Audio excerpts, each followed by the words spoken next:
জাতি আমি চাঁদ শ্রেষ্ঠ নয়, মানুষ শ্রেষ্ঠ। তোমরা শ্রেষ্ঠ হয়ে রাসূলুল্লাহ সুন্নাতকে মেনে চলতে পারোনি, আর আমি রাসূলুল্লাহর জন্য নিজেকে নিজে পুরো চিরে দুটুকরো হয়ে গেছি। দেখো, জোরে বলুন সুবহানাল্লাহ। ভাবো, প্রশ্ন করো নিজেকে, তুমি কে? তুমি কার গোলাম? তোমার রব কে? তোমার নেতা কে? তুমি কি জন্য দুনিয়ায় এসেছো?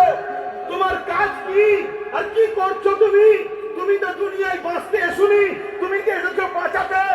তুমি তো এসেছো বিধবাদের অধিকার দিতে, তুমি তো এসেছো ক্ষুধার্তকে খানা খাওয়াতে, তুমি তো এসেছো এতিমদের অধিকার দিতে।